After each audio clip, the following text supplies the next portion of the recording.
hosted by Tony Gapperstone. Thanks for tuning in. It's showtime. Action. Hello, everybody. Welcome to the Brave Maker podcast. We are live here at Sundance. This is episode 320.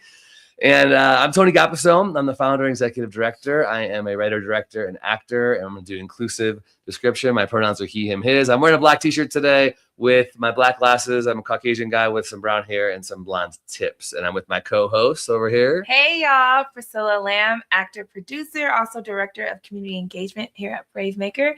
I am wearing a jean outfit. I have long black hair. I'm black and Asian, so I am like a light yellow brown. And our guest, Ray Maiello, producer. Go ahead, Ray, introduce yourself. I am Ray Maiello. I'm a producer based out of Venice, California, here at Sundance with a movie Chasing Summer, and just super excited to be here. All right. The energy, man. The energy, do you feel it? The last Sundance in Park City. It's pretty crazy. Yeah. How many years have you attended Sundance? Oh, probably 6 or 7, but This is Okay. the first time I've had my own film that I produced in. Yeah. Oh, wait, it's your first time with the film? First time with the film. Wow. Time. Yeah. I mean, I worked at some, entertainment companies. Which we will talk about. Yes. Well, dude, first of all, congratulations. I think having a film at Sundance is obviously amazing, but then having it at the last Sundance of Park City, it feels like super special. Like, I think so many people wanted that. It's pretty exciting. Yeah. I have to give a shout out to the director, Josephine Decker, or star, Liza Schlesinger. It's films are so collaborative. Yeah. My producing partners, Rob Guillermo, Sam Pressman. Eliza Schlesinger. I always have a funny time saying her name, but Eliza is so dope, dude. Like the fact that she's her mind, her comedy.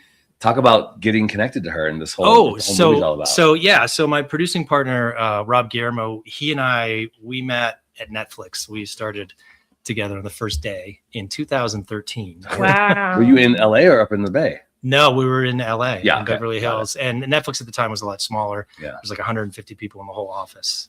I did, development and business affairs for original TV series. Rob did non-scripted, and Liza has a bunch of specials on Netflix. And so I left Netflix to do producing. I do some writing. Mm-hmm. And Rob was like, hey, I've got this great script from Eliza, for a film. And this was about 3 years ago, I think. Wow. And so Rob and I had always talked about at Netflix, we're like, we want to be on the other side. We want to be helping people get their stories told and back them. And it just feels good and it's creative. Netflix was the best job I ever had. But it was time to spread your wings a little bit. Yeah, spread the wings. And, since I was, 9 years old, I just love film. To be able to make one is a dream. Yeah. Totally. And Chasing Summer. The whole thing with Sundance, you get a very little tiny blurb of what these movies are. So we haven't seen it either. No. So tell us a little bit, what can we know without spoiling too much? Well, Chasing Summer is a movie about going home and confronting sort of your past life, and specifically high school. So the star of it, Eliza, she plays Jamie, who she loses her job, she loses her boyfriend. She's a disaster relief worker. Okay. So she's off in a foreign country, and her boyfriend breaks up with her. She has to go back home to her small town in Texas that she grew up in.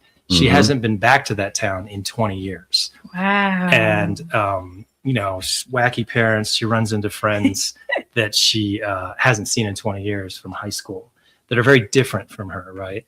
And so there's a romance with somebody younger than her. She's sort of a 40-year-old millennial, and I'm not giving anything away. And it's a movie about who you were 20 years ago and how you can run into people, that uncomfortable feeling of people that think they know you because they knew you in high school. Yeah. And it's like you leave your small town because you have dreams, you want to do different things, and they still think you're the same person. And so all of that collides, and it's a journey into, sort of the meaning of the past and the meaning of what the future can be. So it's a pretty exciting movie, and it has a lot of humor and heart. Josephine Decker, she's been to Sundance 3 times. She had a movie, Shirley, in 2020 with Elizabeth Moss that she won the directing award for. Okay, so, cool. So Eliza brings the truth, and Josephine brings the poetic visual style, and together it's really something special. having a feature, making a feature, huge. Is it based in Los Angeles? Where's it based? Where'd you film? The film's based in a small town in Texas. In Texas. Do you guys film there as well? Well, we actually filmed in St. Louis, Missouri for Oh wow. For rebates? Yeah, the tax credit. Yeah. And I should say, it's an ensemble cast. We have a real, comedy royalty. Megan Mullally plays her mother, right? She's Will fun. and Grace. She's really fun. Lola Tung is her friend, and she works in a roller rink, and it's a skating rink where her sister works. Cassidy Freeman plays her sister. And it's an amazing cast. Garrett Waring is the love interest. He's on Ransom Canyon. Okay. And then Tom Welling, who was in a show called Smallville. Oh yeah, he played Superman. Superman, yeah. He's in it? He's in it. Is he one of the love interest potentials? Maybe? Okay. Sweet. That sounds like a fun, it's a wild cast. Fun ride. And it sounds like you guys use a lot of elements of like small town life. Roller rink. Yeah. Roller rink, suburban Texas. There's a lot of humor in it about like how different it can be. And it's just Eliza has a very sharp wit, and her humor is just so honest about how people can kind of like you have to drop the mask, and so I just think that that's what makes it interesting. And then it's basically a character study of Jamie going back and confronting her friends and her mother, and her life is falling apart. It's we love movies. We love stories that have life falling apart. That's what makes it's real and it's interesting. Yeah, the art imitates it's real the life. collision. Can you talk about development, just like the producer life? Both Priscilla and I produce films. We're producing a feature this year. I'd call it a comedy with some dramatic heart to it. We're navigating the indie thing, like what this is too. Where are you? What do you think? What are some of your top kind of learnings or ideas when it comes to producing features that you would say to us or to our listeners and watchers out there about getting those features made? And there's nobody knows anything anyway, like what's happening. But what are some things you personally learned, Ray? Well, so I think there's a couple of things. The independent film market is obviously under pressure because streaming and the pandemic has changed people's habits on how they consume independent film. And the strongest theatrical performances for certain genres, horror is great, and comedy, and then the big action movies, the big IP, and then the personal story films, which is really Sundance's forte. It's like personal stories with meaning and representation. Those movies, people aren't going to the theaters as much to see those films, and so that's what makes it tough. But if you find the right story and it has something specific that you can turn into a universal truth that everybody identifies with, I think that will always work. But I also think I was at a panel in Europe last year. The way the Europeans support independent film, every country has like a ministry of culture that gives money to develop independent films, independent stories. But we don't do that. It's a weird kind of political issue. We're trying to do better, but it's just a strange thing being in LA over 20 years. And, most TV shows, most films, they're shot outside of California. We went to St. Louis because they have a new tax credit. A lot of people go to Georgia, right? The Walking Dead, and New Mexico, and a lot of shows, up in Vancouver. And, it just makes it hard for the industry because the people that make their living, all of the crew, and it's just such a collaborative effort. LA is getting more expensive and the people can't stay there anymore. So I feel like we should have like a national, support for film, especially independent film, because the bigger studios, they aren't making them as much. So I have a question. Yeah. Because you were working at Netflix. I was, yeah. And you were probably very comfortable. You're living? Well, yeah, sure. But because I'm wondering, like, as I myself, an indie filmmaker, trying to figure out how to sustain between the moments of payment, right? Between gigs. I like the way you put that. Yeah. And the moments of payment. Moment. It's a very brief moment. We work all the time, but those moments of payments are brief. But the idea of getting like a corporate job in the world that I am passionate about. It's kind of like how you were in Netflix. And I guess I would wonder, like, what were some of the things that you learned while you were there? Because I'm sure you learned so much being an executive and hearing what gets greenlit and what doesn't and why. And then you ultimately walking away from that comfortable space. Not, I don't know your savings or your Roths or anything like that. But what I'm saying is, like, to walk away from something that's a safety net, the corporate life.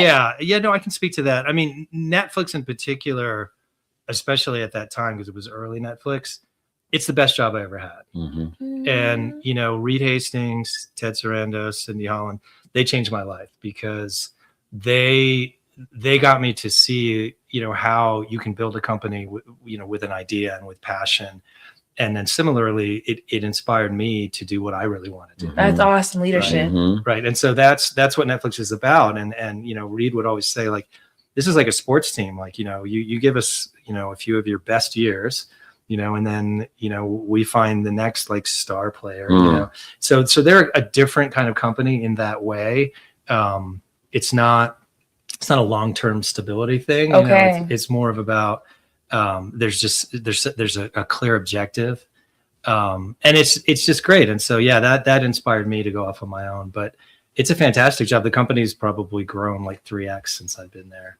So it's pretty crazy. But you worked at Paramount too, right? I worked at Paramount too. Yep. So you went from Netflix to Paramount? Paramount to Netflix. Paramount to Netflix. Okay. Well, what is your top 3 things that you've taken away as a filmmaker that you applied to your work life now? So I think what I learned is, if you have a project, it's really obviously about the story, and to spend the most amount of time you can, if you're the writer or with the writer, to get the story as clear as possible. Good. Okay. As convincing as possible. Yep.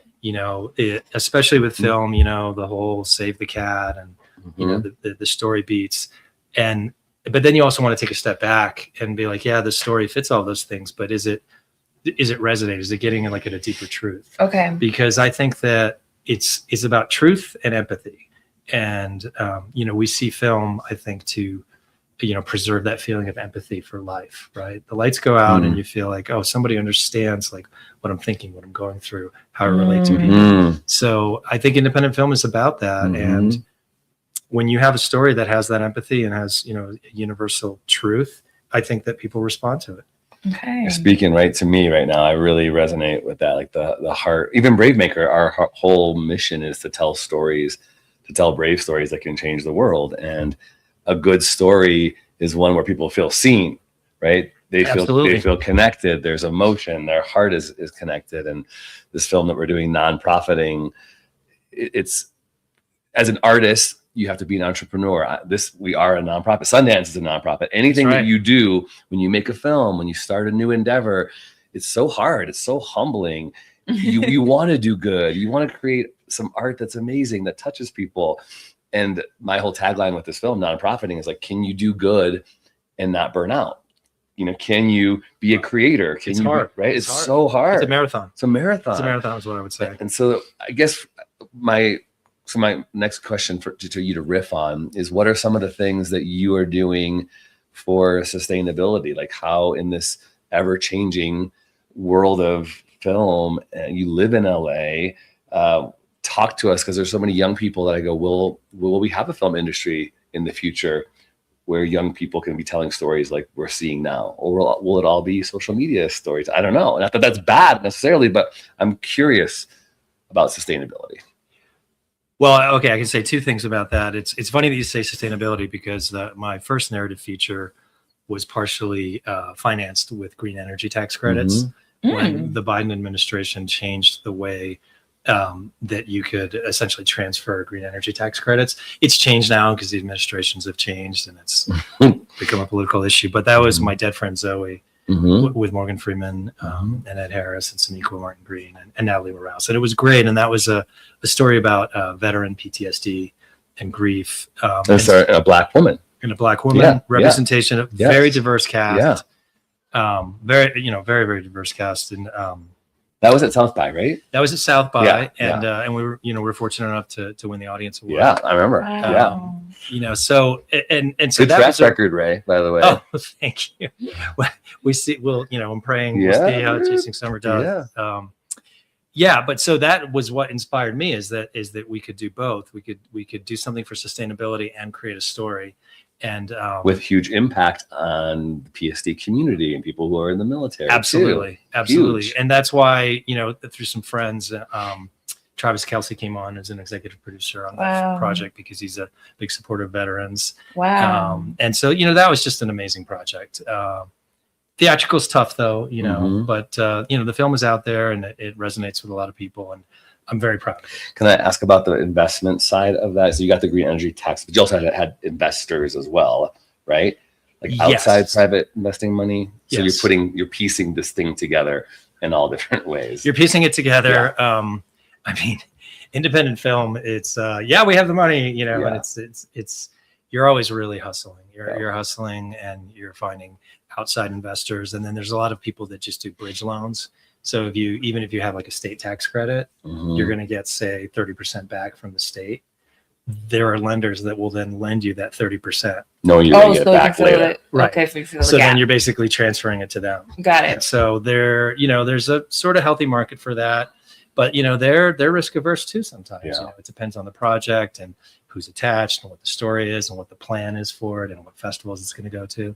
But independent film is really, really rough, and I wish that the studio supported it more. And part of the reason they don't support it is that the whole crew and the craft of making a film, it's the same labor intensive project for a small film of, $10 million, $5 million, $15 million as it is for a $150 million film, right? It's the same time to make it. You're 100%. And so what the big studios now, they just don't have the time, and it's not cost effective for them to make an independent film. They're like, well, we're not going to spend 2 years, 3 years making a $15 million film when we could spend the same amount of time and the same amount of people making a big Marvel movie. And so unfortunately, that's what's happening, right? And so I don't know where it's going to end up. I mean, I think there's some great new outlets. I think A24 obviously is my favorite. They take risks, and Neon, and Searchlight. I mean, there's still places out there, Focus, that do great projects. They're still getting made. I mean, Begonia was amazing. I mean, and just got nominated for Best Picture too. Yeah, right? So, I mean, it's just there's so many cool movies out there that if they weren't in such skilled hands for some of these distributors, they wouldn't connect. But these movies are connecting. They're doing well. People are going to see them. So I think that's encouraging. Okay, so for a young filmmaker, in our community that wants to get started and have a career like yours, where would you advise them to start? Like, say they just got out of school, or they're a young adult that picked up a camera, or that wants to start editing or producing. Like, what would you say? Like, I'll tell you what. Top 3 things that like you need to be doing this. You need to find this community, or my son is 17. If he came to me tomorrow and said, "I'm going to go to college, but what I want to do the second I get out of college is be a filmmaker," what I would say is this: there's film school, and that's great. But it costs money. Yes. You put a camera in your hand because the equipment is a lot cheaper. You do short films, or if you want to be on the development side of it, you find a job where every single day, even if it's an internship or you're assisting somebody, every single day you're one step closer to being the filmmaker that you want to be. Because a lot of people will say, "Oh, well, I'm going to go to whatever business school or grad school," or and I know all about that. And it just takes you every day that you're doing a job that has nothing to do with what your goal is one day it's taking you further away from it. Wow. So if you do 10 years at a job, and it's like you're not. So find a filmmaker, find a studio, find a development executive, find a production company that you can intern for, you can assist for, find a director that you can assist, and it's not that expensive to get equipment and experiment and do short films and do your own editing and just learn it all. Love it. Or after college, AFI seems to be one of the great places. I mean, they really teach everything. Okay. We're all about here learning by doing as much as possible, because not a lot of people have that resource to go. That's exactly, so it's hard to send someone to college, which I know somebody who is in college right now, passionate about film. I don't think he needed to go because he was so talented, but $100,000 a year at US, or $90,000 at USC. I'm like, it's a lot of debt to come out unless you have it, unless you've got the trust fund. Take that 90,000 and make a movie. Yeah. Okay, so let's talk about this because the last film we did for 350,000, a feature film, micro budget. We used WeFunder. Are you familiar with WeFunder? Yeah, sure. Okay, so we raised half of it on WeFunder. So we're gonna talk shop a little bit here, y'all. Episode 320 with producer Ray Maiello. I gotta say it with a little Italian accent, with chasing summer here at Sundance 2026. So let's talk some shop. So we made this film. Half of it came through WeFunder, which is an independent way to raise funds, but with investor ability. So it's not like Seed and Spark. It's not like GoFundMe. It's not asking for donations. It is investments, and the minimum is $100. So we raised 160 some thousand on WeFunder. Then we pieced a bunch of funding through our nonprofit, through Bravemaker, so people can write off, money. And then little small roundtables, Zooms, kind of our friends and family to piece the rest of the money together. We wanted to get $1 million. Didn't get $1 million. We waited 10 years to try to make this film, but we could never hit the $1 million. We finally said, we're just going to make it with 350,000. We filmed 30 days. Okay, I haven't made a dime on this. I cast Priscilla in it, so she has a role in it. I see. It's a biopic based on a true story of a guy who did a hunger strike in San Francisco in 2004 when Newsom was mayor. Okay. To benefit the children and families of our Tenderloin, which is like the Skid Row. Yeah. And he started a rescue mission. I think I remember. Remember that? Yeah. Big story. 33 days. And we got a very famous Taiwanese actor to be the lead, thinking we're going to make our money back overseas because he has a huge following and people will see his movie. That's pretty smart, right? That means something. So I want to talk to you about just like, okay, there's all different ways to make a movie, right? This next movie, Nonprofiting, it's about nonprofiting. So I'm trying to see, can we get it all somehow through grants and donations? Well, how would you consult us if you were our producing consultant on this film, Nonprofiting? You know what it is. It's a comedy with some dramatic heart to it about nonprofit leaders trying to make it and not die. Not die. No, that's fine. And it's starring a comedian named Lenisa Frederick, who's well known in lots of TV guest star spaces and has a thing called #booked in LA that she's a part of. I mean, you could do the grants. I mean, they're in terms of there was a company called Participant, obviously. Yep. They went out, right? Yeah, they went out, but they chose great projects and it was sustainable and they did Inconvenient Truth. And I think that they just had some overhead issues, but Vice did some stuff like that was very community oriented. But there are grants. I mean, there are grants. I think that, and then you say that you attached an actor that meant something for international sales. That's important. That's important as well. I mean, the old model, right? Like in the 90s, right? It's like the independent film model was you attach the cast and then they would sell the international rights, right? They would front load and sell the international rights, and that would pay the budget. So they would already. I still don't fully get that. Already be in the black, but I know that concept. And it still happens a little bit, doesn't it? A little bit, but it's not nearly what it used to be. Okay. Because the theatrical is down. Yeah, it's just down. It's been about the same for 10 years. It's just the ticket prices have gone up, but the number of people that go has been steadily declining. So the indie financing thing, even here, our friend, we had a podcast yesterday, Jim Cummings, with his series called The Screener, independently financed on their own through crowdsourcing an independent TV show. And it's here in the episodic, hoping to sell it. I mean, that's a good way to do it. Right. I mean, people are starting to do that. Yeah. It's more of a risk, but it's more of a reward. So I know people that there's also, I think there's some Asian they're like micro episodes. The verticals? Yeah, the verticals. Yeah. And if you execute it well, they're they sell. They make money. So it's like every new technology, there's a time period where things it really negatively impacts everything, but then ultimately it opens things up more. And so I think that's what's happening with digital distribution globally with some of these companies. TikTok and YouTube have a big presence here right now. They're getting into series and movies. Are they here? TikTok's here. Yeah. There's actually a panel today. Yeah. Dang. TikTok so many things. They're getting into partnering with entertainment. Wow. So what's the ideal? what do you hope for chasing summer? Like, would you want a Netflix? I mean, you have such a connection there. It's all things are possible. Netflix, Eliza had 5 specials on Netflix, and she has a big following there. So obviously, Netflix would be an amazing outlet for the film. There's so many good companies. Amazon and MGM, Neon, A24, Focus, Searchlight. I mean, there's just so many good companies. Black Bear is here with a film, and they're a fantastic company. I mean, there's so many good ones. So yeah, you're like, whatever one pays the most. Let's go. Well, honestly, it's about who's going to see it. It's a summer movie, and Josephine, the director, and Eliza. It's very important. I mean, obviously, you have to recoup, and the money's important, but we want it to connect and be marketed properly, and have the most people see it and remember it, and laugh, and feel understand the story, and feel like, oh, that story spoke to me.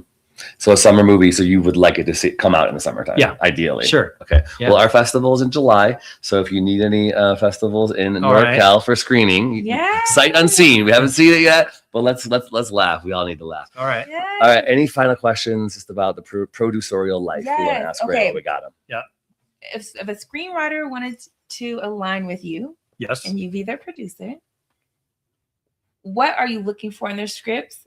And do you take inquiries? Do you read emails that people just send you? It's harder with emails, but I do read scripts. I have somebody that does coverage for me. Okay. So they'll do like a summary, or they'll do a book report on a script. But I read scripts myself. I mean, the advice that I would give is, I think that what I'm looking for, and what people are always looking for, I think, is it's familiar, but it's fresh.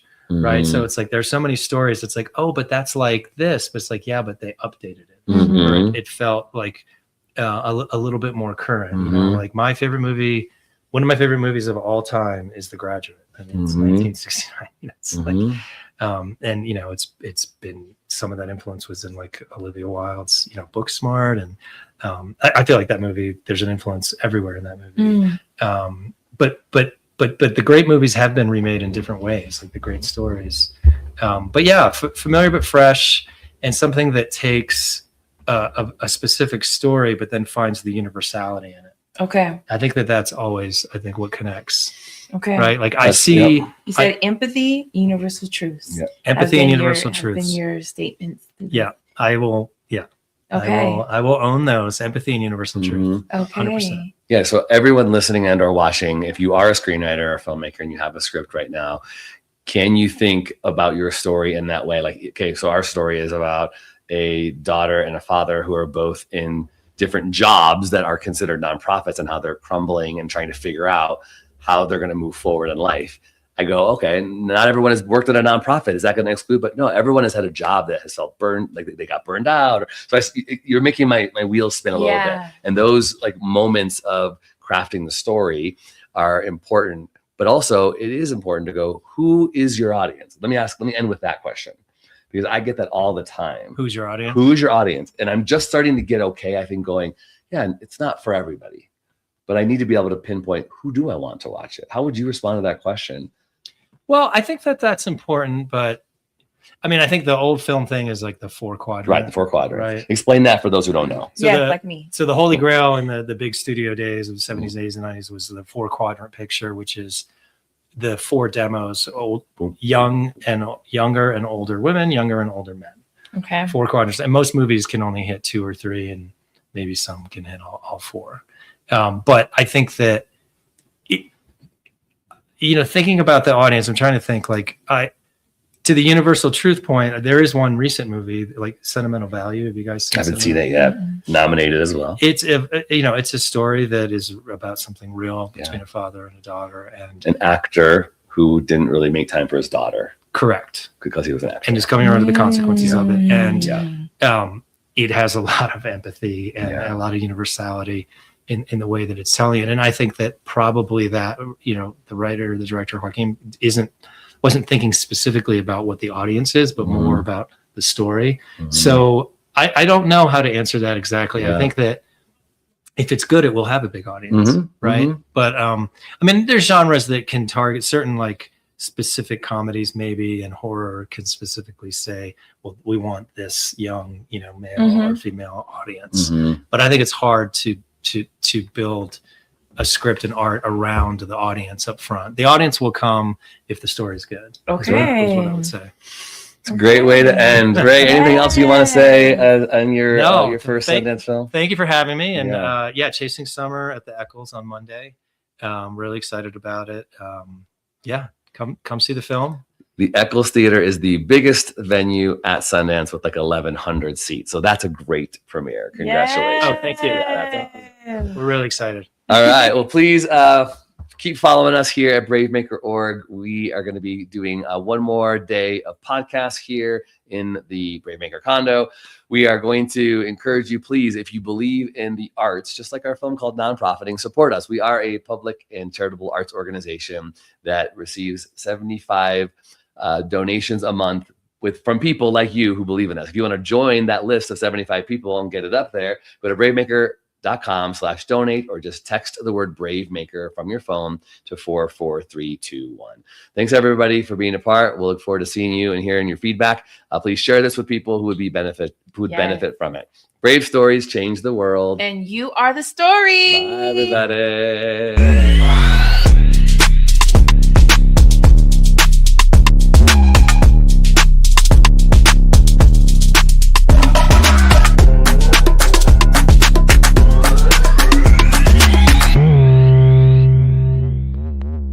Follow us on Instagram, Twitter, YouTube, and Facebook at bravemaker.org. Like, subscribe, and share. To become a monthly donor, text the word Bravemaker to 44321 or go to bravemaker.com/donate. Thanks for tuning in.